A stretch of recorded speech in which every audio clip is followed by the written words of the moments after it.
Eh bien, salut à tous, c'est le Doc, j'espère que vous allez bien et on se donne rendez-vous aujourd'hui pour une nouvelle analyse d'actualité. Comme d'habitude, j'affiche l'Instagram à l'écran afin que vous puissiez me suivre et m'envoyer vos nouveaux sujets. Cette semaine, des barons de la communauté m'ont invité à regarder un documentaire qui s'intitule « Tony Robbins, je ne suis pas votre gourou ».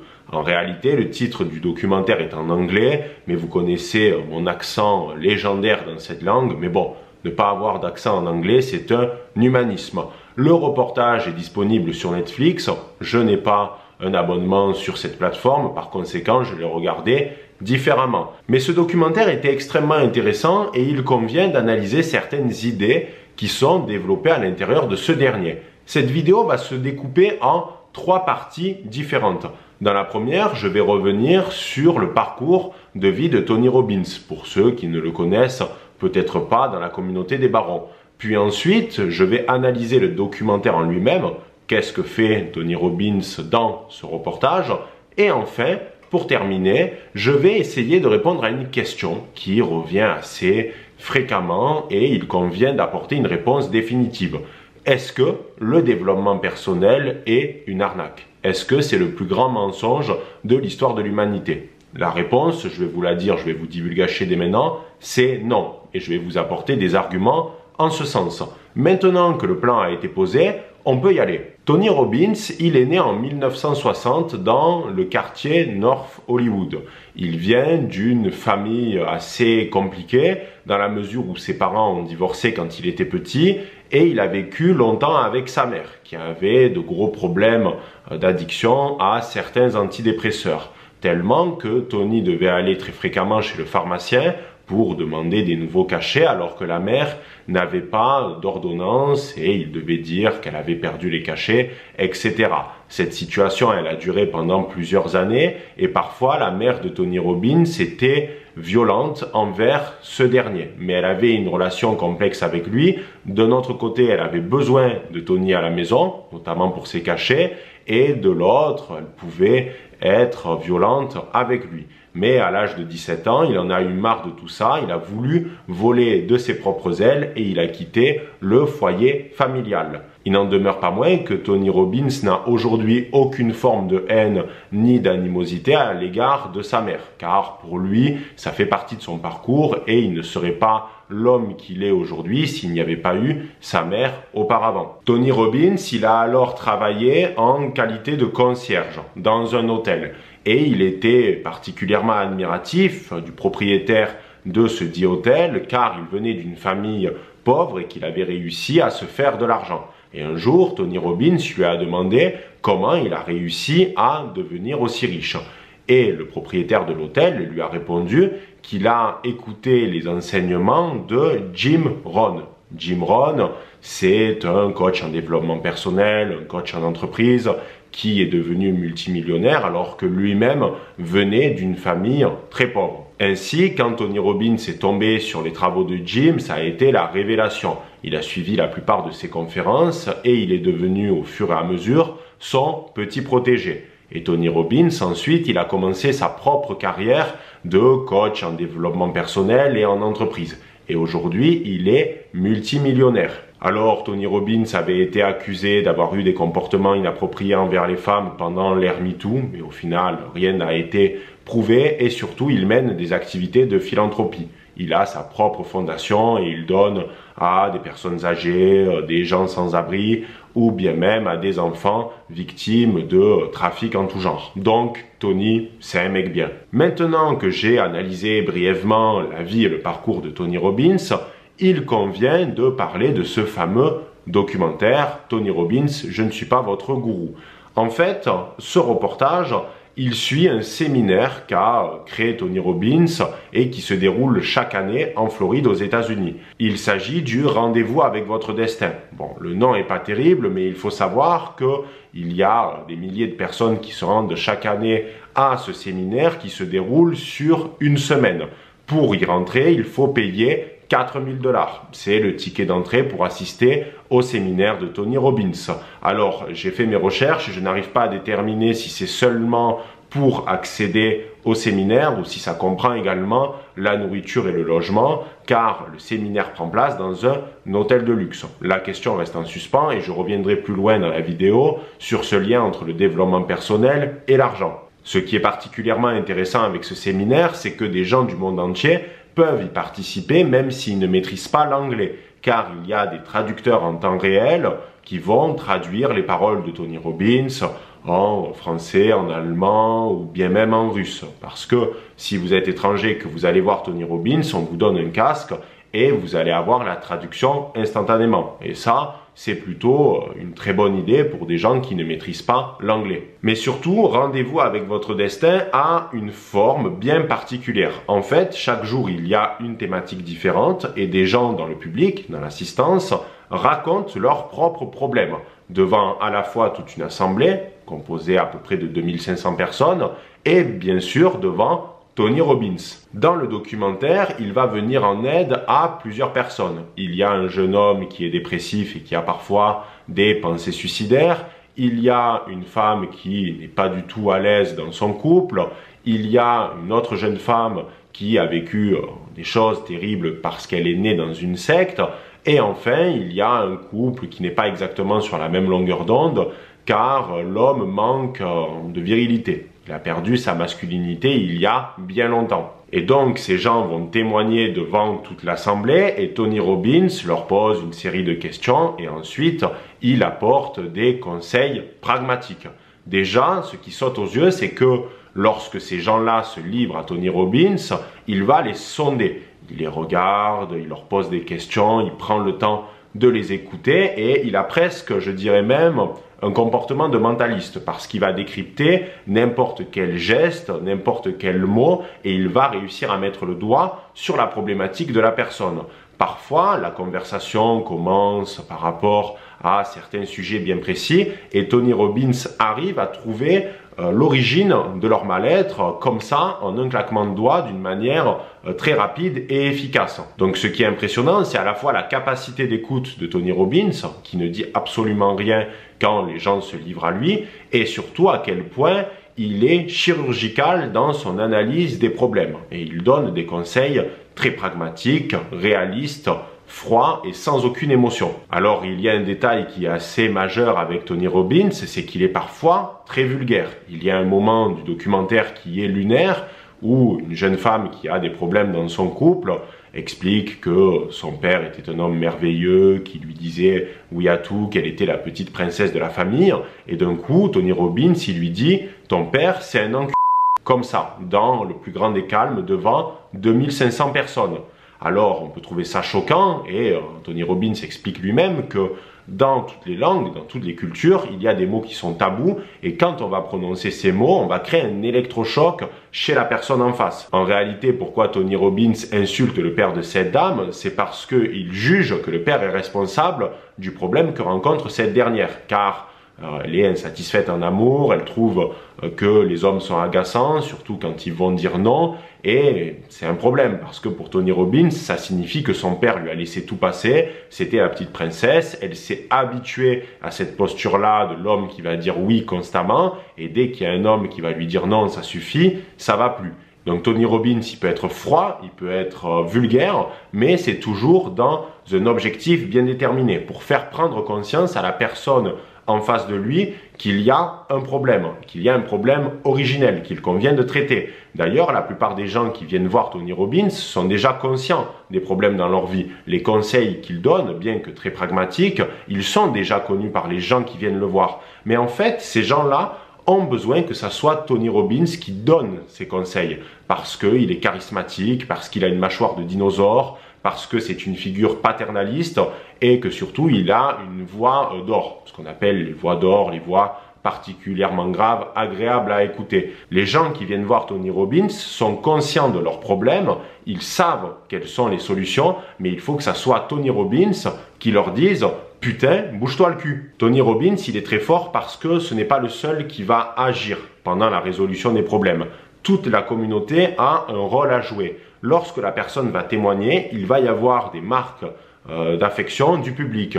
Il va y avoir des accolades, ils vont lui envoyer de la force, etc. Il y a vraiment cette idée de la communauté. Tu racontes ton problème, tu le fais devant tout le monde et les autres sont là pour te soutenir. Et moi, je vais te donner des conseils pragmatiques. Il y a également un caractère particulièrement tribaliste dans le travail de Tony Robbins. Par exemple, à un moment du reportage, il y a un homme qui a des problèmes avec sa masculinité. Et Tony Robbins va le dominer, même d'un point de vue physique. Il n'hésite pas à le prendre par la nuque. C'est un comportement qui est très viril, très tribaliste, voire même agressif. Il lui raconte une espèce d'histoire avec un lion qui a été élevé par des moutons et un jour il se rend compte que c'est un vrai lion. Bref, il nous fait le roi lion mais version Tony Robbins et à la fin il demande au gars de rugir. Et le mec il tape un rugissement de lion tout droit sorti du fin fond de son être. Et on voit que le mec a été galvanisé par Tony Robbins. Et ça, c'est extrêmement intéressant. C'est-à-dire que lui, il n'est pas là pour dire des choses agréables à entendre. Il est là pour créer un électrochoc. Donc ça peut être choquant chez certains, et ça l'est forcément, mais pour d'autres, c'est la seule solution, cet électrochoc. Alors malgré le caractère tribaliste, voire particulièrement viril de Tony Robbins, il y a également beaucoup d'empathie. Il y a un moment du documentaire qui est très fort où une jeune femme va faire un témoignage édifiant par rapport à sa jeunesse au sein d'une secte. Elle a été profondément impactée, voire même détruite, et on sent que Tony Robbins, qui l'écoute religieusement, est profondément peiné, il a les larmes aux yeux, et après lui avoir donné une série de conseils, il est obligé de quitter la scène, d'aller dans les coulisses et de décompresser. Il est obligé de pleurer car c'est trop lourd. C'est trop lourd à porter et il ne peut pas passer d'un individu A à l'autre comme ça. Non, il y a une charge émotionnelle qui est très forte, notamment dans son témoignage à elle, qui est très puissant, et il ne peut pas passer à autre chose comme ça. Donc ça montre qu'il est profondément touché par le sort des gens qui l'aident. Ça l'anime. Il vit pour ça. Bien sûr, c'est son métier également, mais on voit qu'il est directement impacté par les témoignages des gens qui l'écoutent. Ce qui est très appréciable aussi avec Tony Robbins, c'est qu'il n'essaye pas de faire prendre des vessies pour des lanternes. Il est direct, il est franc, il ne veut pas raconter de fiction. À un moment du documentaire, au début, lorsqu'il tombe sur ce jeune homme dépressif et qui a des pensées suicidaires, il lui dit de suite qu'il aura des moments de haut et de bas. Ce n'est pas parce qu'il a rencontré Tony Robbins une fois dans sa vie qu'à partir de ce moment-là, tous ses problèmes vont s'effacer. Donc, il dit à ce jeune homme qu'il va y avoir des épreuves devant lui. Ça, c'est une certitude. Mais qu'il ne doit pas tout faire foirer à 26 ans car il a la vie devant lui. Et la grande force de Tony Robbins, c'est que là encore, la communauté va agir autour de ce jeune garçon qui va recevoir le soutien de centaines de personnes, et Tony Robbins lui dit bien qu'il va devoir se remémorer ce moment de grâce, ce moment de bonheur, dans les moments qui seront plus pénibles, dans les moments difficiles. Et ça, Tony Robbins, il a parfaitement compris. Certes, on ne peut pas régler durablement certains problèmes, mais on peut apporter des pistes, ou du moins on peut soulager la personne en face de nous. Maintenant, il convient d'aborder les critiques qui sont émises très fréquemment à l'encontre du développement personnel. Celle qui revient le plus souvent, c'est le fait que les coachs de développement personnel sont des charlatans, voire pire, des gourous. Ça, c'est une insulte qui revient très fréquemment, à la fois chez Tony Robbins ou même encore Jordan Peterson. Et là, il faut remettre les choses au clair. Un gourou, c'est celui qui dirige une secte. D'accord, très bien. Qu'est-ce qu'une secte? C'est des individus qui décident de se regrouper, de se rassembler dans une communauté qui est construite autour de certaines valeurs en lien avec la religion, de la spiritualité ou du mysticisme, pas les religions traditionnelles que l'on connaît aujourd'hui, mais des religions bien précises, souvent même tronquées et falsifiées. Il y a systématiquement dans une secte un gourou qui va avoir une influence sur tout le groupe et surtout qui va dominer tout le monde. Et il y a une notion d'emprise, de soumission et de dépendance. Se rajoute également à cela un certain nombre d'événements dramatiques qui peuvent se dérouler à l'intérieur même de la secte. Tony Robbins et Jordan Peterson ne sont pas des gourous. Pourquoi ? Parce que déjà, il y a en effet, au sein du séminaire de Tony Robbins, un caractère religieux. Il y a un caractère presque évangélique. C'est un rassemblement il y a de la musique, il y a la figure donc de Tony Robbins qui ressemble à un pasteur en quelque sorte, il y a la volonté d'aider les gens presque dans une cérémonie bien particulière, mais en aucun cas il y a une religion commune dans tout ce groupe. Il n'y a pas de prosélytisme. Tony Robbins ne cherche pas à vous faire adhérer à telle ou telle religion. Vous pouvez venir dans le cadre de son séminaire en appartenant à n'importe quel culte ou même en ne croyant absolument pas. Ça ne changera rien.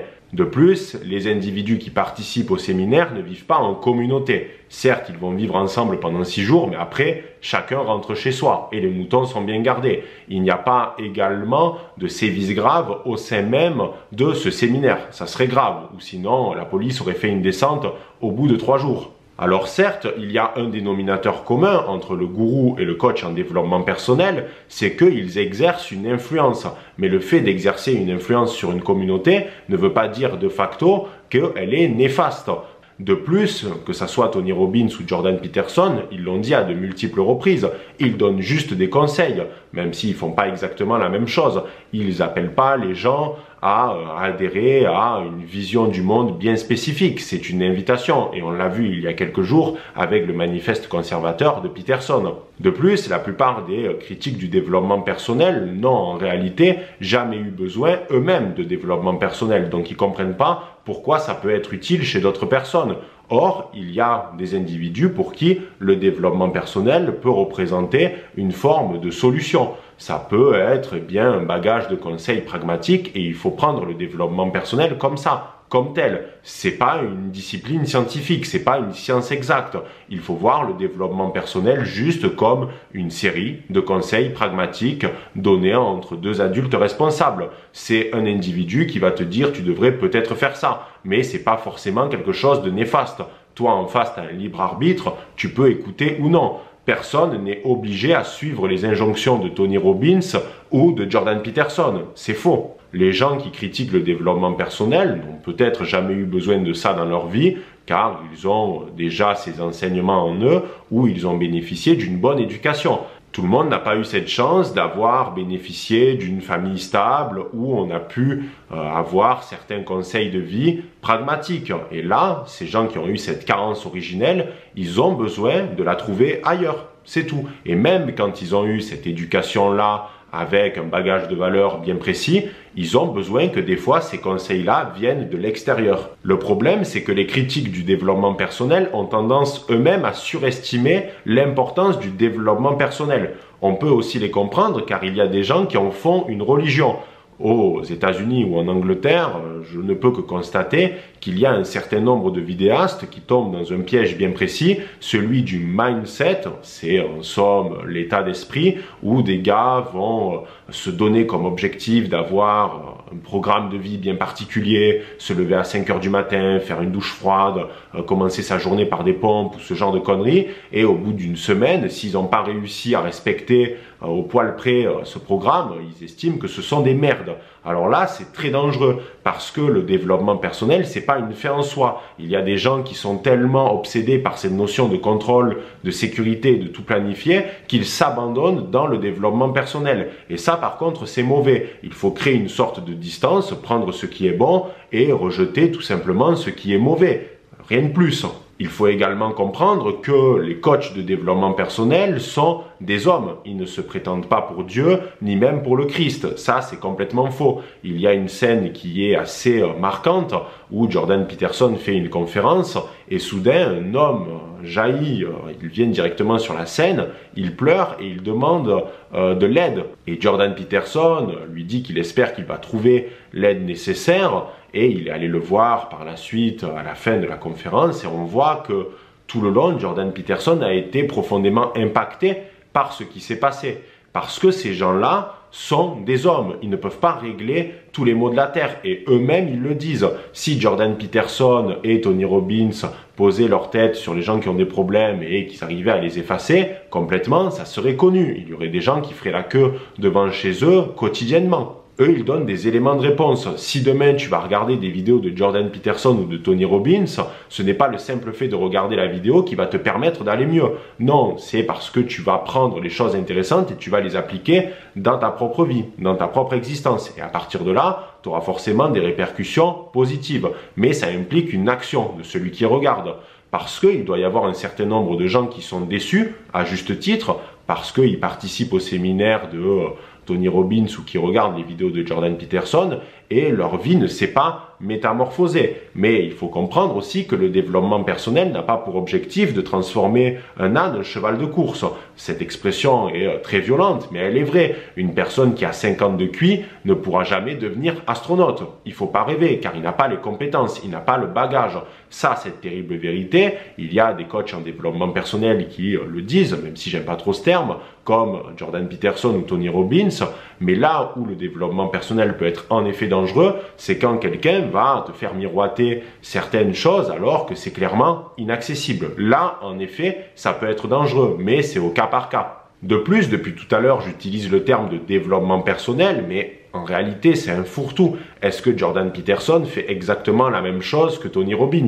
Non, car de base, il faisait des conférences sur les archétypes dans la plupart des œuvres de la culture populaire et il a traité l'importance de l'inconscient collectif. En fait, il se place dans la lignée de Carl Jung, dans son héritage. Donc, ce qu'on appelle les coachs en développement personnel, même si c'est un terme un peu bâtard, il faut les prendre au cas par cas. Il y a une autre critique qui revient systématiquement au niveau des coachs de développement personnel. Et moi-même, je l'ai vécu dans le cadre du format SOS Doc. C'est la question de la légitimité, notamment quand il y a des problèmes particulièrement graves en lien avec la dépression, qui est une pathologie, je le rappelle. Bien entendu, les gens qui font face à ce type de problème doivent consulter un professionnel de santé. Mais attention, ce n'est pas parce qu'on est un professionnel de santé qu'on va forcément aider le patient en face. Ça, c'est une erreur, dans la mesure où il y a des professionnels de santé qui ne font absolument pas preuve d'empathie et qui au contraire vont se nourrir du malheur des autres. J'ai dans mon entourage proche des exemples de gens qui ont dû faire face à la dépression et qui sont tombés sur des professionnels de santé qui étaient particulièrement nocifs. Et parfois, le problème était pire avec eux que initialement. Donc, il faut faire extrêmement attention à ça. Oui, il faut toujours aller voir un professionnel de santé quand on a des problèmes majeurs, notamment la dépression, mais il ne faut pas croire que tous sont forcément animés par les meilleures intentions. Donc parfois, un coach de développement personnel est plus capable de faire preuve d'empathie qu'un professionnel de santé. Il ne faut pas tomber dans ce piège qui est le suivant, de considérer que parce qu'il y a un diplôme, il y a forcément derrière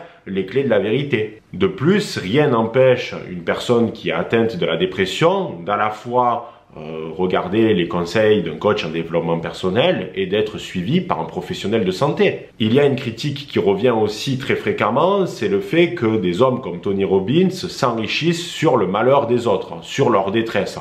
Déjà, Tony Robbins, il oblige personne à acheter un ticket pour son séminaire à 4 000 $. C'est faux, ça n'existe pas. De plus, Tony Robbins n'a pas une obligation de résultat. Il le dit lui-même, il ne va pas pouvoir régler les problèmes de tout le monde. Donc, il n'y a pas de vice caché. Et si on s'amuse à ce petit jeu de déterminer quels sont les métiers qui s'enrichissent par rapport à la détresse des gens, il y en a une pléthore. On peut parler par exemple de l'industrie du tabac qui vend des cigarettes et qui tue chaque année des milliers, voire des millions d'individus tout autour de la planète. Alors bien sûr, le but, c'est pas juste de jeter la pierre sur d'autres en disant « regardez, lui, il fait pire », mais au moins, le coach en développement personnel se donne pour objectif de soulager les gens qui viennent le voir, en donnant des conseils pragmatiques et surtout en ne se positionnant jamais comme une autorité absolue. Voilà les barons, en tout cas j'espère que cette vidéo vous aura plu, n'hésitez pas à aimer, commenter et à partager et on se dit à très vite pour de prochaines vidéos. C'était le Doc, ciao les barons.